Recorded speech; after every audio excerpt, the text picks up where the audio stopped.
امبارح اتلعبت مباراة نهائي كأس عاصمة مصر واللي انتهت بتقدم منتخب كرواتيا على المنتخب المصري بنتيجة 4-2. مباراة كانت درس المنتخب المصري وكابتن حسام حسن، مباراة لازم نقف عندها كتير جدا، وده نتيجة للأخطاء الكبيرة اللي وقع فيها دفاع منتخب مصر. والحمد لله طبعا ان دي مباراة ودية، وان كل الكلام ده حصل في مباراة ودية عشان نقدر نراجع نفسنا ونقف على الأخطاء اللي احنا بنرتكبها، عشان طبعا نقدر ان احنا نصلح الأخطاء دي في المباريات الرسمية، وخاصة طبعا مباريات تصفيات كاس العالم. طبعا في مباراه النهارده كان عندنا مشاكل كبيره جدا، من ضمنها مشاكل في الخروج بالكوره ومشاكل في الضغط، وحتى لما كنا بنضغط على منتخب كرواتيا وبنستخلص الكوره كنا بنرجع الكوره بسهوله جدا وعلى طبق من فضه للاعيبه منتخب كرواتيا. ولكن خلينا نتكلم في الاهداف اللي دخلت فينا، لان لو اتكلمنا بالحالات عن اللي حصل في المباراه كله هناخد مثلا حركه ساعتين ثلاثه. بص معايا وركز كويس جدا في الهدف الاول، الهدف اللي بيدل وبيؤكد على ان مفيش ضغط للمنتخب المصري على حامل الكرة اطلاقا، وده اللي خلى منتخب كرواتيا يلعب عليك حوالي 21 نقلة قبل الهدف. الكرة بتتنقل بسلاسة جدا ما بين لعيبة منتخب كرواتيا، لدرجة ان انا شكيت ان لعيبة منتخب كرواتيا كلهم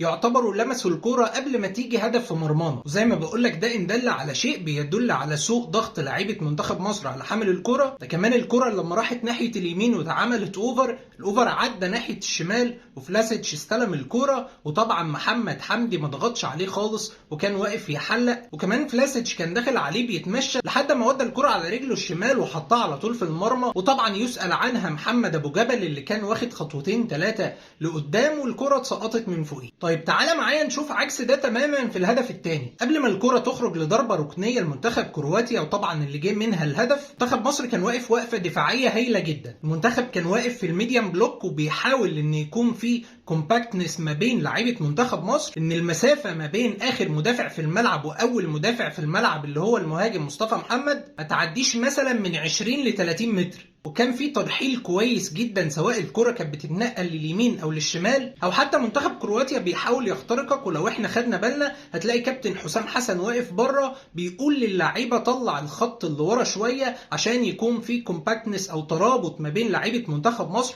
عشان نضيق المساحات ونعمل ترحيل يمين وشمال مع الكرة. وده نموذج للميد بلوك. نتيجه النموذج الدفاعي اللي عمله منتخب مصر ده هو ان منتخب كرواتيا ما كانش عارف يخترق دفاع منتخب مصر، وما كانش عارف يعمل ايه بالكرة، والكرة انتهت ان هي اتعملت اوفر خبط في عبد المنعم، لكن للاسف خرجت كورنر. وطبعا للتمركز الخاطئ بتاع دفاع منتخب مصر، الراجل كان لوحده جدا بعد ما الكورنر اتلعب وحط الكرة بدماغه في المرمى عشان يبقى الهدف الثاني في منتخب مصر. طيب هل مشكلة التمركز بتاعت منتخب مصر في الضربات الثابتة دي وليدة الصدفة في الكورنر ده بس؟ اقول لك طبعا لا. تعال نبص على الضربات الثابتة اللي لعبها منتخب كرواتيا على منتخب مصر. واولهم ضربة ثابتة في الدقيقة 16 كانت خطرة جدا على منتخب مصر وشالها ابو جبل، والثانية بعدها على طول في الدقيقة 27 واتلعبت طبعا عرضية ولكن الراجل ما قدرش يوجه الكرة في المرمى. بعدها في الدقيقة 37 الكرة دي لو كانت مظبوطة او حد لحقها من اللي حاولوا ان هم يحطوها في المرمى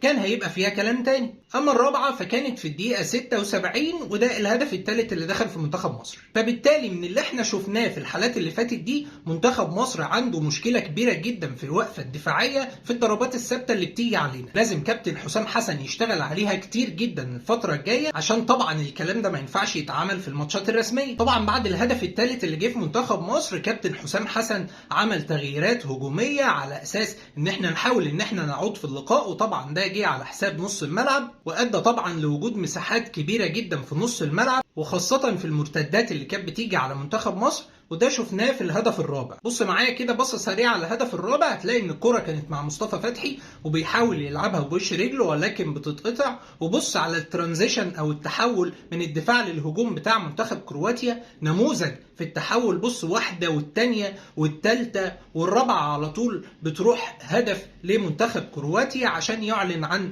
الهدف الرابع وتنتهي المباراة إكلينيكية. طبعا في الأول وفي الآخر دي مباراة ودية، وطبعا احنا بنلعب منتخب كرواتيا اللي فيه نجوم كبيره جدا، واللي فيه فرق كبير جدا ما بين منتخب كرواتيا طبعا ومنتخب مصر، وكمان في الكواليتي بتاع اللعيبه. ولكن برضو لازم تقف كتير جدا على المشاكل بتاعه منتخب مصر. وتاني الحمد لله ان المشاكل دي حصلت في مباراه وديه عشان يقدر كابتن حسام حسن يشوف لها حل او يوجد لها حلول في المباريات الرسميه. واكيد ما ننساش ان احنا كان غايب عننا نجوم كبيره جدا في منتخب مصر زي الشناوي واحمد سيد زيزو، وطبعا اصابه امام عاشور ومحمد صلاح. كده يكون خلص الفيديو بتاعنا النهارده. اتمنى ان انا اكون وضحت ولو جزء صغير من اللي حصل في المباراه، وان شاء الله اشوفكم في فيديوهات جايه كتير. سلام.